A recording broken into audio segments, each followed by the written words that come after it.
The unfamiliarity that the care management organizations have with residential services for people with developmental and intellectual disabilities shows that they don't understand that a residential program is someone's home.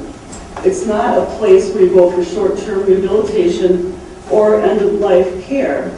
It's someone's home for years, probably decades of their lives. And there's been an expectation of providers to maintain the same level of services despite the reduction in funding. But we all know a rate cut equals a reduction in service, whether it's more people needing to live in the same household, reducing the staffing levels, which reduces the amount of time a person is able to spend in community activities, sometimes moving entirely from your home into a different setting with unfamiliar people. So those are some of the things that have happened due to rate cuts that were instituted unilaterally by the care management organizations. Program sustainability is probably one of the biggest concerns to think about, though. The rapid expansion has led to unbalanced case mixes. It's not the mix that the pilots had at their maturity when they were able to demonstrate outcomes. Short-sighted reductions in high-need individuals are going to cost more in the long run. In our businesses, we all know that. And expecting an already underfunded system to become an entitlement and eliminate waiting lists is an unrealistic goal. So, where do we go from here? I suggest three things. One is we need to acknowledge that the problems exist and avoid finger pointing at each other. We need to develop trust that doesn't exist right now between the key players, aside from the person receiving the service, the department, the care management organizations, and the providers. We are where we are, and we need to move forward. It's imperative that family care succeeds. As Representative Rhodes mentioned, there is no more infrastructure in the county systems.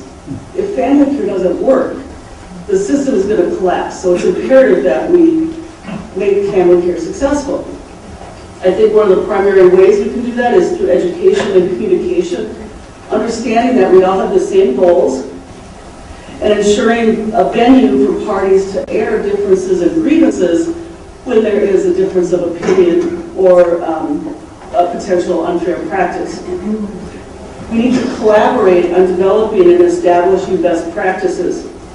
Each of us are experts in our own field, whether it's operating a care management organization, being a key person in the department, being a provider, being someone who receives services or one of their family members. We should capitalize on our joint expertise. Accept providers as a valued member of the team, both on a planning and policy level, but on an individual service level.